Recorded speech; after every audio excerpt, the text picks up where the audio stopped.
When the hard stuff happens, I want you to get that if life was unbelievably easy, you would give up on it.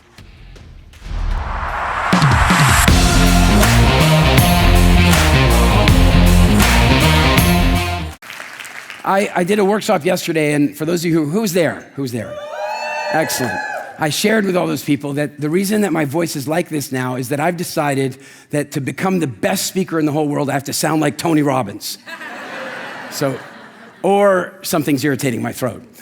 And in any event, I want to share something with you guys. And this has been a challenging talk for me to kind of put together. And I've been thinking about it for quite a long time. I'll tell you why it's challenging. It's because like a third or a half of you have done WildFit. Another third or a half of the remaining people have been to a WildFit masterclass. And some of you have no idea what WildFit is yet. And so you can imagine putting a talk together. What that means is I have to try and put a talk together that is going to have something interesting and new in it for the people who have spent 3 months to a year with me in some form. Then I've got to do something that'll be interesting for the people who have done like a really good masterclass with me but don't know a lot more. Then I've got to somehow get the basics in there for the people who have never heard of anything that I do. Challenge accepted. Challenge accepted. And so I really thought that what might be powerful is to share with you why it is that WildFit is so successful in the diet space, why it is that our completion rates are so high, and why it is that a year later, like people have been using sending me notes and going #WildFit anniversary, a year later, I'm still on track. You understand that's not how the diet industry works. That's not how it works. Statistically, the average person that goes on a diet gains 3 pounds every time they go on a diet. And often their food habits get worse. The worst we get, every now and again, we get clients that go, oh, Eric, I've kind of fallen off the WildFit bandwagon a little. And I go, well, how far did you fall? And they go, well, I never will eat this again. And I don't eat that, and I don't even want that. And I go, well, how far did you really fall? Right? Sure, there can always be room for improvement. So I want to share with you how that came to be. And the reason I want to share it with you is that I think some of the principles are things that you can apply in your life, in your business, in your parenting, in your relationships, in everywhere. We're going to start mostly with food, and I'm going to introduce something to you that I've been working on for about 2 years and that I've never spoken about publicly before. Does that sound good? All right. So I want to introduce you to something that I call the evolution gap. The evolution gap. The evolution gap, as I define it, is the gap between our genetic evolution and our social evolution. So it's the gap between our bodies, our minds, and the way our civilization is evolving around us. And I want to share my theory with you that almost all human suffering, all personal human suffering, is because of this gap. Almost all of it. Every time we're depressed or sad or upset or angry in a let's call it a non-productive way is because of that gap. And I want to share how that gap kind of works. I want you to think that, just think about something for a minute. How long we've been on this planet in some form. My grandfather found up until recently, the oldest Homo sapiens skull in the history of the world, 259,000 years old. The pyramids are 3,500 years old. Just consider that. And the truth is, humans probably started something in the realm of 5 million-ish years ago. And our social constructs did not change a great deal during that 5 million year period of time. It didn't change a great deal. So we evolved with those changes really slowly. And then suddenly, we started taking massive turns. We started making massive changes in the way we live, and yet our software and our hardware did not make those turns with us. It cannot turn that fast. Evolution is like turning a massive ship. It takes forever. We are about 5 million years in the making. Like, it's a massive process. Humans first encountered dairy products about 7,000 or 8,000 years ago. And in that 7,000 or 8,000 years, all we've evolved is that a small minority of people on Earth are not lactose intolerant. That's as far as we've gotten. We've not evolved a nutritional dependency upon it. We've not even evolved the ability to not get sick from it. Some people have evolved the ability to not get immediately sick in their stomach because they continue to produce lactase and they can break down lactose, but they'll still get prostate cancer. We've not evolved to deal with that change we made. And so I want to suggest to you that some of the challenges that you might have in relationships, in parenting, in running your business, and in social interaction, stem from these differences, that your instincts don't match your life, that the messages that you're getting from your body, from your software, don't exactly match your life. Does anybody feel like that occasionally? Yes. Like, I'll give you an example. As a parent, one of my least favorite things in the world is mom guilt. I hate mom guilt. It's awful what guilt does to mom. You know, my poor wife, we've got the most gorgeous little baby girl, and she is vivacious and intelligent and fun and excellent. And you know what? Every now and again, we need a break from her. Any parents on with that? Right? And so what happens is, and not only do we need a break from her, but she needs a break from us. This idea that two people are supposed to raise one child by themselves is insane. And it's brand new. Even 2 generations ago, the grandparents would be there, the uncles and aunts would be there. That's gone. I know some of you still have it, but it's fast leaving. Elise and I, no grandparents to help. My mother, not a baby woman. I'm lucky to be alive. She was a fantastic mom. I'm kidding. She's just not really into babies. My mother-in-law, not a baby person. My father and my father-in-law, same thing. They'll be great-grandparents in a couple of years, but they're not helpful now. So that leaves us on our own. It was not meant to be there. And now to make it worse, not only do we sometimes expect 2 people to raise one, but we expect 2 people to raise 2 or 1 person. Sadly, too often a woman on her own to raise 1, 2, 3 children. And then judge her when we see her on her own, that somehow she's doing something wrong. Go for it. I dare you to try it, 1 on your own. Yes. And you know why it's so difficult? Because you weren't built for that. I have been out, as many of you know through WildFit, to go and visit with the Hadza Bushmen on a number of times. I'm going again in a couple of weeks. I'm so excited. And it's like, again, just for those you don't know, what I'm talking about is proper hunter-gatherer, nomadic people. They do not have money, they do not have cell phones, and they have no Google. They know what they know. And I can tell you that when I've been in their camps, when I've been in their villages, because they don't move, I shouldn't even call it a village, because they don't have permanent placement. They don't live in one place. They move with the water, they move with the animals. And when I've been with them, I tell you, you come with me one time, here's what I dare you to try to do. Figure out whose child that is. Figure it out. I dare you. And then you're going, well, what if they're breastfeeding? I'll figure it out. Still, I dare you, because they share. They don't have the social hang-ups that we do. They want to breastfeed, they do it.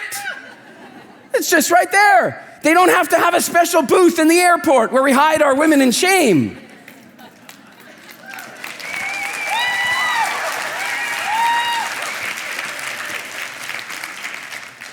And so, many of the instincts that we have are a mismatch with the way we live. Because if you imagine 30,000 years ago, or if you're a Bushman today, right, the way we lived most of our genetic history, you've got a baby, say it's 2-ish, toddlerish, and it's crawling over here, and you're here, okay? No mom guilt.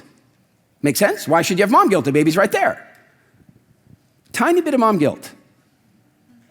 Because there are hyenas. A little more mom guilt. That's what it's for. It's not for you to feel this horrible, seething, knife-stabbing pain when you're not with your child, even when your child is doing something socially healthy for itself. Does this make sense? Yes. And yet mothers punish themselves with this. I got such a powerful lesson in this because our little girl goes to a little Montessori preschool, which she loves. Like in the morning, I have to go, Zoe, bye-bye. Zoe, bye-bye. Bye-bye. Like, she loves going.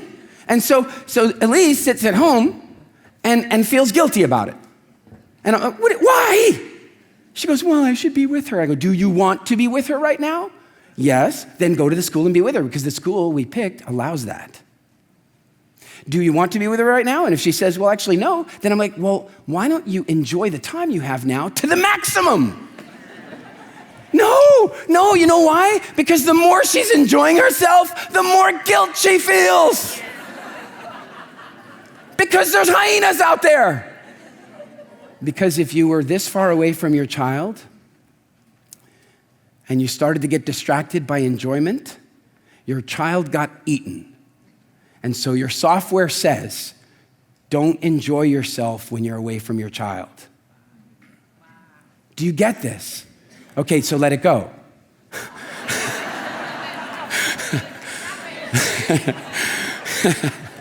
So let's do it with food. Let's do it with food, all right? I want you to think about food. Now, think of our evolution relative to food. Here's what we evolved to deal with. Food was incredibly rare. It was incredibly rare. In anthropological terms, we have this measurement where you go, it's called calories per acre. It's called calories per acre. So what does that mean? It means how many calories are available per acre in your social construct. And so if you're like a totally nomadic hunter-gatherer bushman, your calories per acre are very minimal. That means that every single day you're gonna have to walk 10 or 15 miles minimum to get your calories per acre and all the other non-calorie nutrients you need. Does that make sense? Then as you come forward, we say forward in civilization, and you get to say the Maasai people. They are pastoralists, so they keep livestock, which means they now have hundreds of thousands of calories per acre around them all the time. They don't need to do quite as much work, except that the calories they have around them need to graze, so their calories have to move around, so they have to move with them. Then you go to agriculturalists. Well, agriculturalists grow millions of calories per acre, so they get to do nothing. They work very hard to plant and very hard to sow, but in the middle, it's kind of not so much work compared to being a hunter-gatherer. And now we're in Southern California where we live in gazillions of calories per acre. No, we live in gazillions of calories per bite. I would like Uber Eats, let's see. What would I like to get right now? Maximum calorie load, minimum effort. How's that working out for the population? You see, because what we evolved for was the rarity of food. We evolved not to starve. And if I look around America, I see some people doing a fantastic job of not starving. Their body is responding well, packing it in just in case that drought arrives. Right? And so how does that happen? All right, well, we evolved for this incredibly rare food situation. And then one day, I often imagine it like this. A couple of early people, they're in camp one day. And they get back to, as a matter of fact, they arrive at a camp that they haven't been at for about a year. And they look, they get situated, and then one of the guys looks over here, and he's like, hey, look at this. You know that root vegetable that we really like all the time? There's this one gorgeous root vegetable I eat when I'm with them, and it's like halfway between a sweet potato and an onion. And you can eat it raw, but if you put it in the fire, it's amazing. And so the guy goes, yeah, you know those things, the sweet potato onion things? They're growing here. They never used to grow here. Why do you think they're growing here? I don't know. Do you know, I think that's where we left all the bits and pieces last time. I think that's where we dropped the do you think we grew them? That's the moment that it changed. That's the moment we changed our relationship with food. We started to be able to control it. We started to deal with agriculture. We started being able to grow our plants. Now, here's one of the problems that happens with that. I would like you guys to vote with me. There are two plants we can grow. One is a gorgeous, luscious, sweet-tasting watermelon explosion of gorgeousness, and the other one is kale.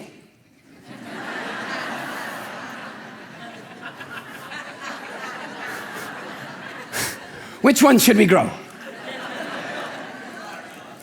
Now, what I want to suggest is at the very moment that they figured out that they could grow their own food, they will have selectively begun breeding for food that they enjoyed the most, not necessarily the foods that they needed the most. Does this make sense? That's where it starts going wrong. That's where it begins. And then technology comes in. technology comes in and they start being able to do stuff to food that they were never able to do before. See, you can't eat wheat. I dare you. I dare you to just take some wheat and eat it. Try chewing that stuff. Go for it. You don't have the teeth for it. You don't have the digestive system for it. That grain has a hard shell on the outside. It has glutens in it. It has enzyme blockers. It has hormone triggers, all designed to fool the digestive system of a bird. Luckily, your teeth can't break in there, so you don't have a problem, right up until you figure out how to grind them into powder. You start grinding them in powder. Now you're introducing a new nutritional constituent into your diet, and your digestive system doesn't quite know how to do with it. And weirdly, 15,000 years ago, we start seeing bone diseases properly for the first time in the fossil record and dental caries. And we continue to take this left turn away from our evolution. And our bodies can't keep up with that. Our body tries. A few people start becoming gluten tolerant. They're not the lucky ones. A few people start getting lactose tolerant. They are definitely not the lucky ones because they don't get the warning. Being lactose tolerant is like turning off the car alarm. That's what it is. If you drink milk and you eat cheese and it doesn't make you sick, I am sorry, I wish it did, because then you wouldn't do it anymore. Does this make sense? Yes. So then, this left turn continues because we fast forward and we mass produce food, and then pretty soon we need to start getting involved in regulation, government intervention. That's a good idea, don't you think? And so the government goes out and they hire this incredible food scientist to develop the food pyramid. Go to develop a food pyramid. Now this is, apparently the first food pyramid is officially Swedish, but I know the story of the American food pyramid. They hired this woman and they brought her in and she designed this incredible food pyramid. It was good. But they wanted to get some expert feedback on it. You know, it's a good idea, don't you think? So who should we get? Should we get the United States Dairy Association? Should we get Kellogg? Because we did. And the beef growers and the sugar industry, because we got them. And they took the pyramid and they turned it upside down. And the woman who created the pyramid said this: if you publish this pyramid, you will create an unbelievable epidemic of type 2 diabetes and obesity like you've never seen before. And they still did it. And she was right.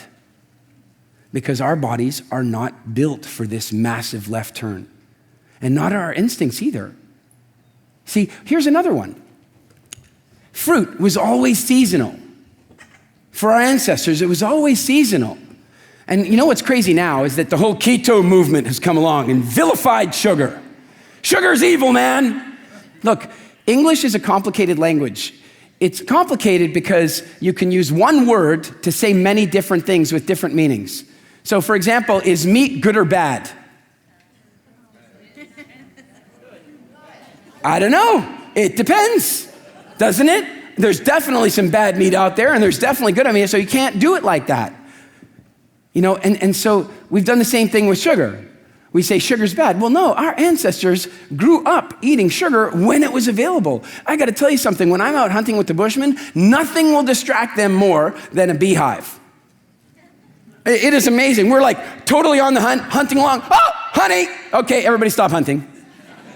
They crack the tree open and they're hacking at it and the bees are swarming everywhere. Those bees don't sting, interestingly enough. They're tiny little bees. And you scoop the honey out of the tree. Sorry, vegans, because there's bees in the honey, but it is the yummiest honey you've ever had. And when fruit is available, they eat it. But then what happens is the fruit's not available. And they're probably sad about that. They might even get a little low blood sugar. They might even get hangry. But then they'll get over it as they pass back into keto, and the craving goes down, and then they won't even think about it again until the next ripened season. The trouble for you and I is that the food industry came along and noticed the evolution gap. They noticed that as long as we are eating sugar, we crave sugar. They have noticed that as long as we are eating sugar, we crave food generally. Sugar is now in 65% of the food that you buy on the shelves in the United States and most countries around the world.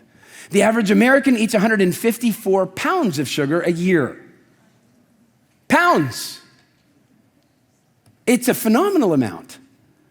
And so the food industry has expanded, and the government has expanded the evolution gap. The challenge is that your instincts, the SMS messages or the text messages you get from inside are, oh my God, I might be starving, I'd better eat the, how many of you have this thing? Well, I wouldn't normally eat that, but it's free.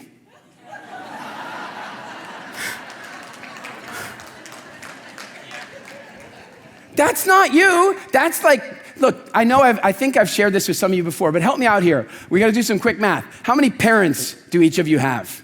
Okay, I know we live in this new world of great, interesting family dynamics. I'm talking genetic parents. How many do you have? Okay, so count back the generations with me. So at one generation back, 2, then next, then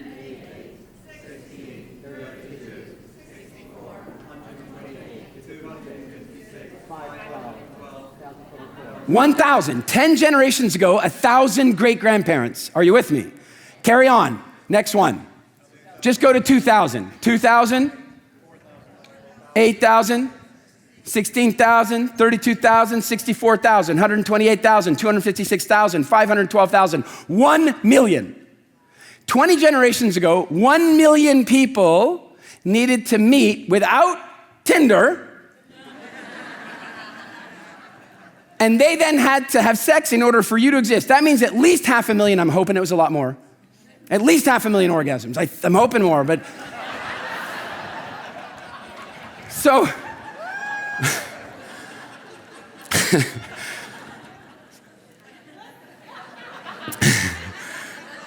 that one simmers a little, does it?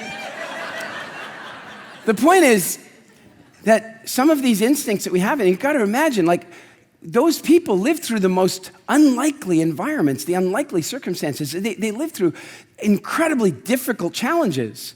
We live in the safest times in the history of times. I shared this with the group yesterday. In this room, about 20% of you, I've polled and polled and polled, about 20% of you have faced actual death. I don't mean theoretical.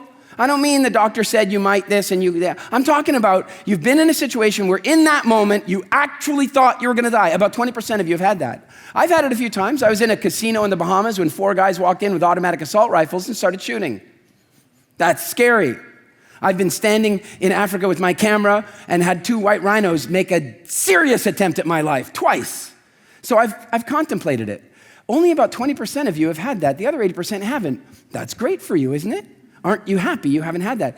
Go back 3 generations and how many of you would it be? All of you. Go back 10 generations and it would be all of you annually. Go back another 10 generations, it'd be all of you daily. Daily you would have been dealing with stuff. Daily there was a hyena over here.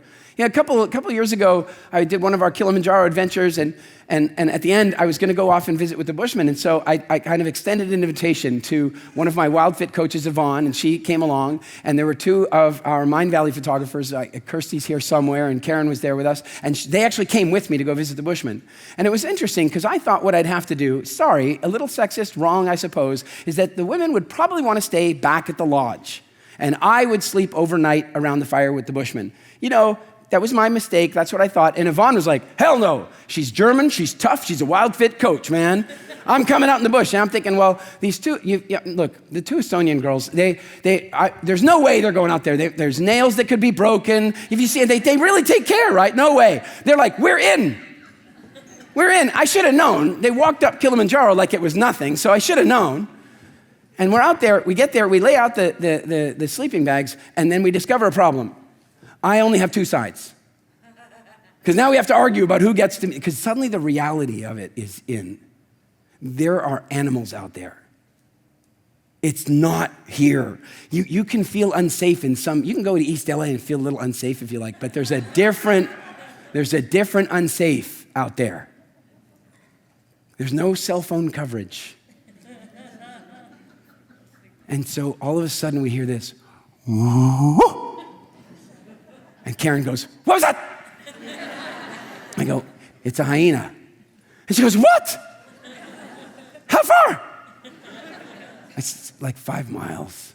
She goes, oh, thank God. I go, yeah, that'll take it at least 20 minutes.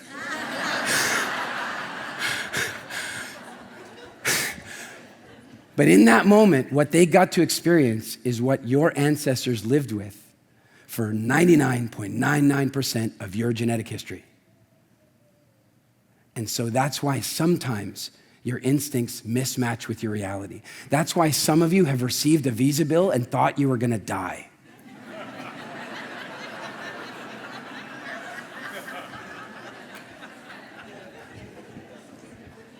So, let's talk about how to close the gap.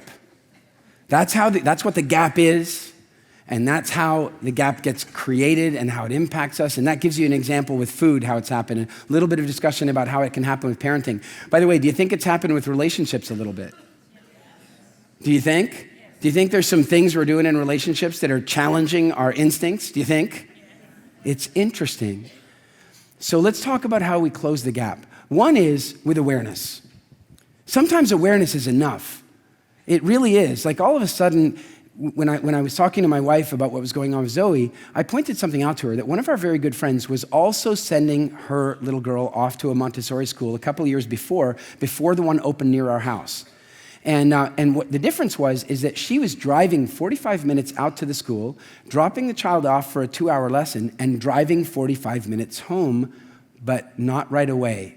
She was waiting at the school, because it wasn't worth driving 45 minutes out, dropping the child off for 2 hours, driving all the way back. It just didn't make sense. So instead, she would sit in her car and read a book while her child was in school. Guess what she did not have? Mom guilt. She didn't have any mom guilt because she knew that what she was doing was good for the child. Does this make sense?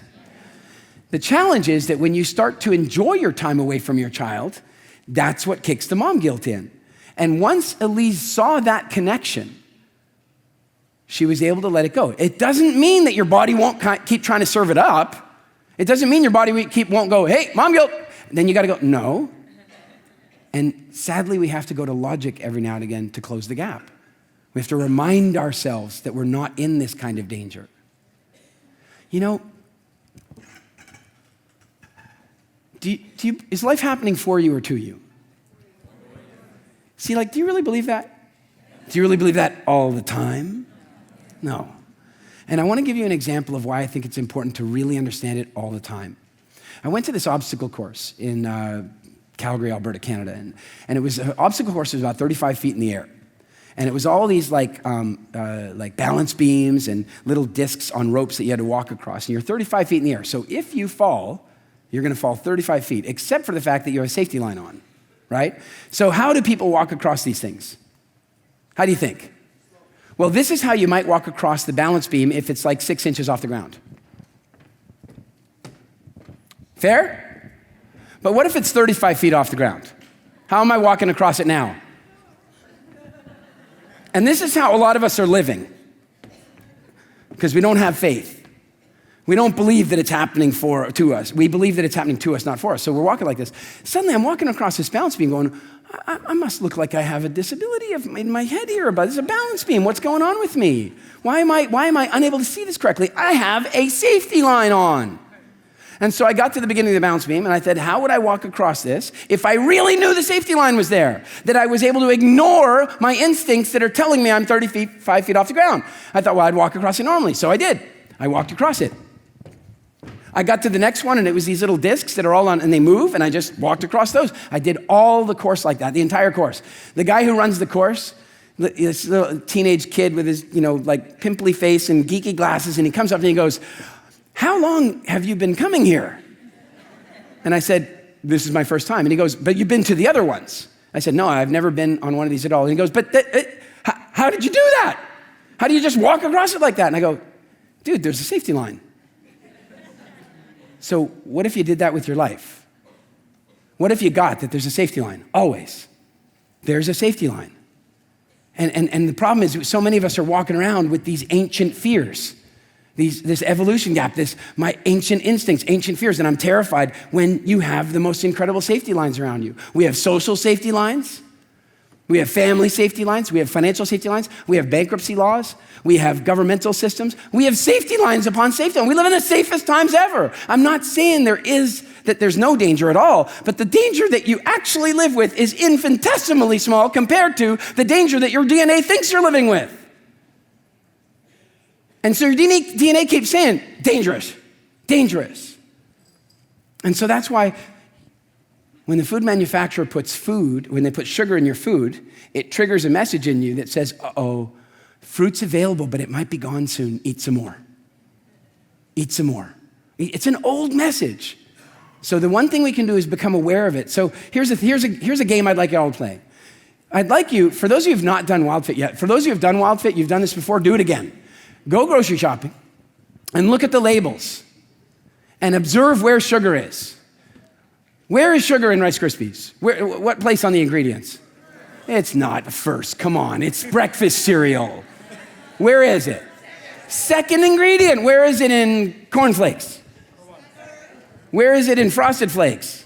It is first. It's first. It shouldn't even be called frosted, it should be called sugar with corn. It's insane. And so what we need to recognize is that they're playing upon our old instincts, this evolution gap, and they're profiting from it. So when you read the ingredients, you pick up a jar of tomato sauce and you go, oh my God, sugar's the second ingredient. What? What I want you to do is take the jar and just smash it on the floor in the Whole Foods. If you do that enough, they'll stop stocking that stuff. Okay, now what I'm really saying is don't buy it.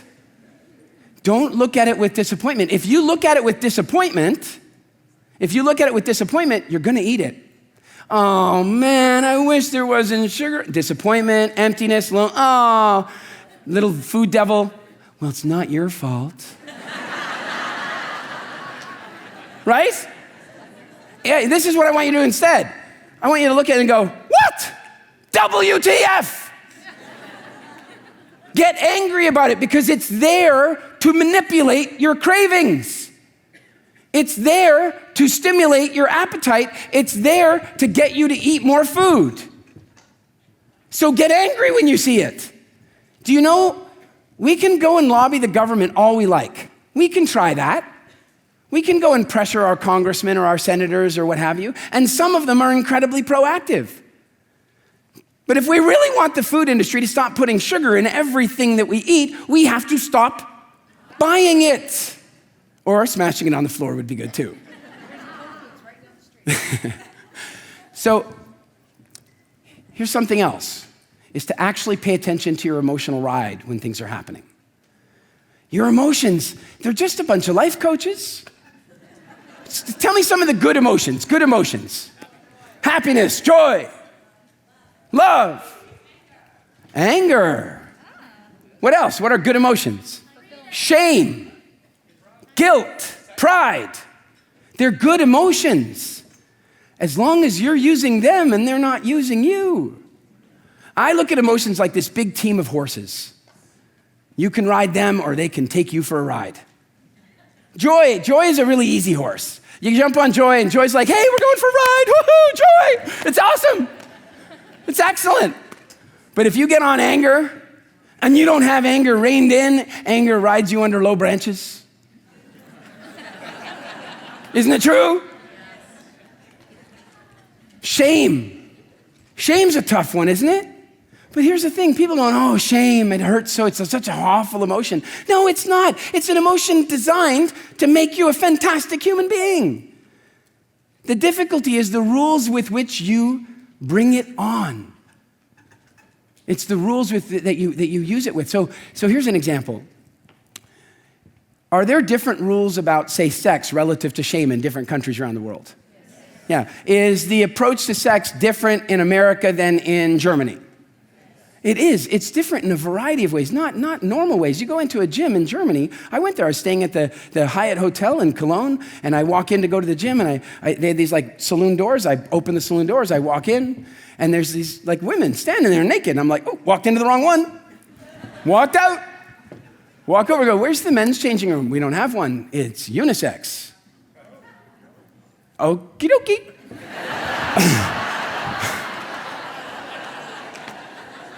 I can live with that.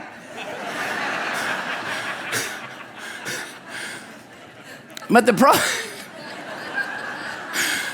the problem is when shame gets in the way.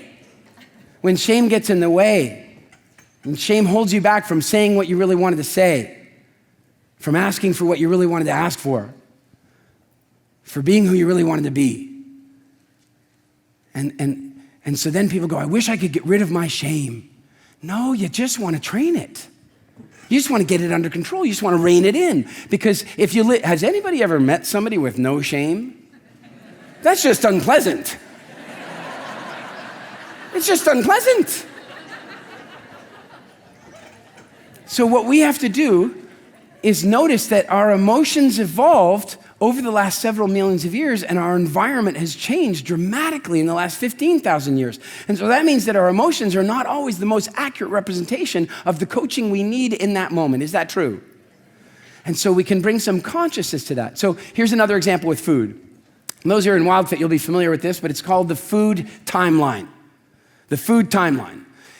Okay, now how many of you, this is an odd question, but how many of you have ever eaten some food for a reason other than your physical sustenance? Oh, everyone. Okay, all right. So in other words, that's a fancy way of saying, how many of you have stuffed your face full of empty calories that had nothing to do with your sustenance, but had everything to do with you thinking it was going to change the way you felt? Who's done that? Okay. So, and just for fun, what are some of the foods that do that for you, or used to, for those of you in WildFit who used to do this for you? Ice cream, peanut butter, chocolate, pizza. Oh, we know what they are. We know who the usual suspects are. So, all right, so here's what's going on. Is it possible that a person is feeling not great? Is that possible? Let's say they're feeling a little lonely, a little low. And then their food devil goes, how about a little bowl of ice cream? And their angel's going, dude, I'm gonna have to get new belts if we keep doing this. Yeah, but it's just this one time. Okay, you say that every time. I'm not gonna fall for every time. Yes, you are.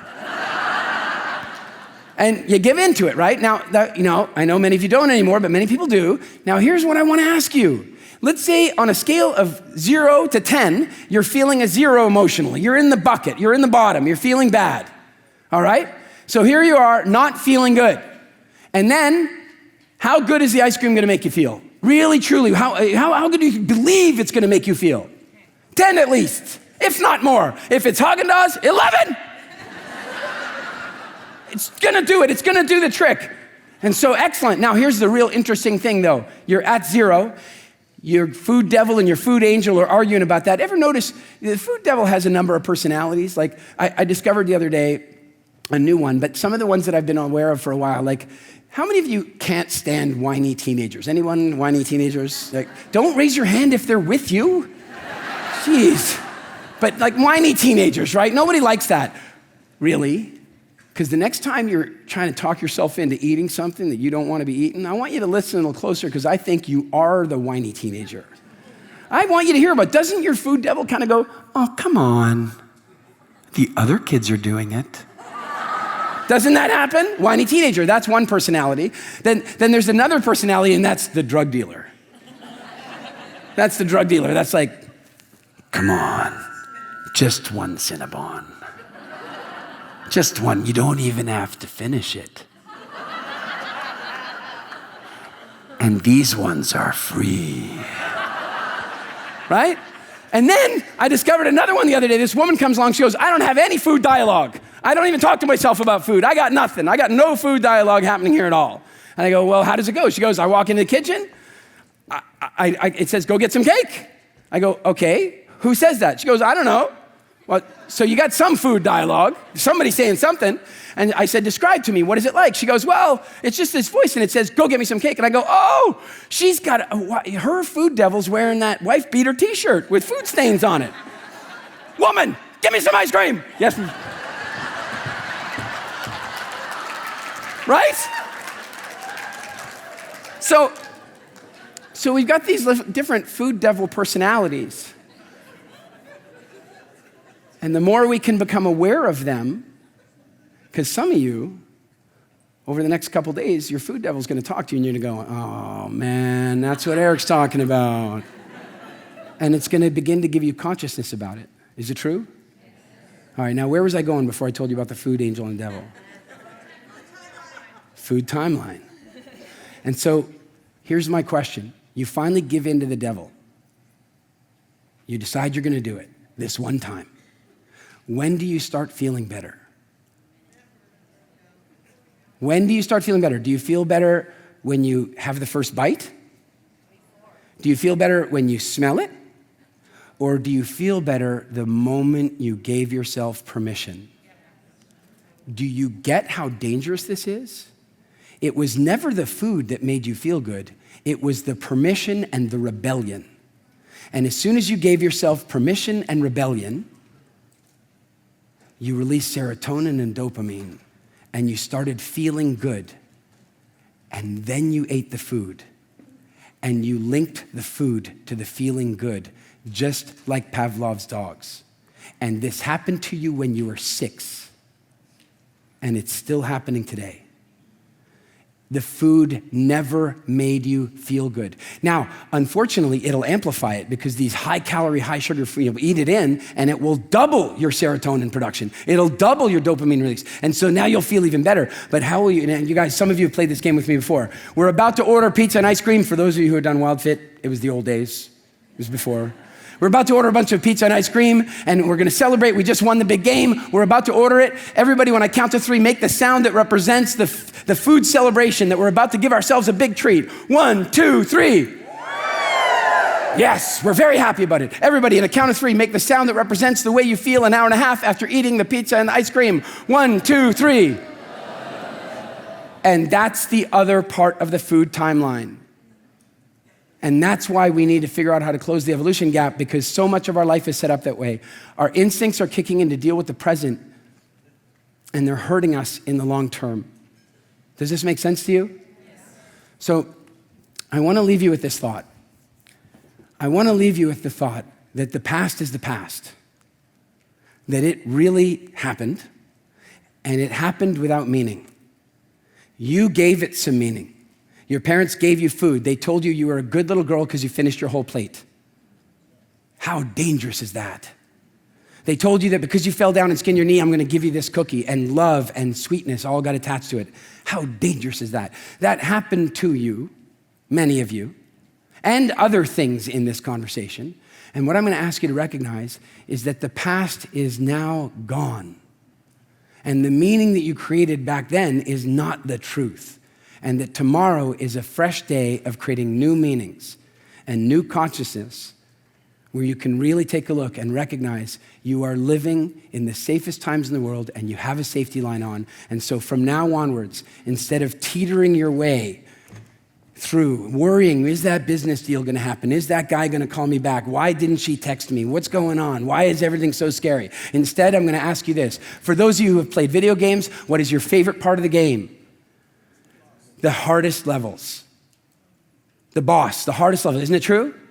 And so for at least the next 3 weeks, I have an exercise for you. It's this simple. When the hard stuff happens, I want you to get that if life was unbelievably easy, you would give up on it. You would give up on it.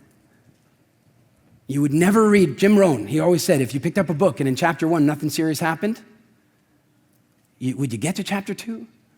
And if chapter 2, nothing serious happened, would you get to chapter 3? Absolutely not. And so don't ask for life to be easier, ask for you to be stronger. And so the next time something comes along and the wrong phone call happens, you realize it wasn't the wrong phone call. The next time a food craving kings up and you go, oh, I've always done this in the past, you go, no, that was the past. I'm now creating my future. Does this make sense? Yes.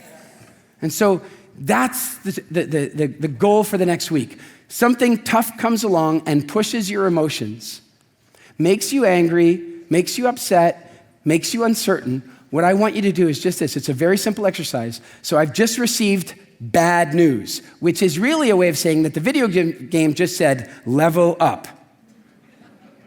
Are you with me?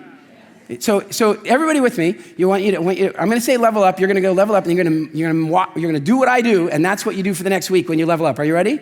Okay, it's like this. I'll show you the old way first. You go like this, level up, bad news comes in. Right? That's what we do. No, not anymore. We're gonna go level up, Okay, with me now, 1, 2, 3, level up. Awesome, I got this. Thank you guys so much. It's been a real treat always to share with you. Thank you. Thank you, thank you. Thank you so much.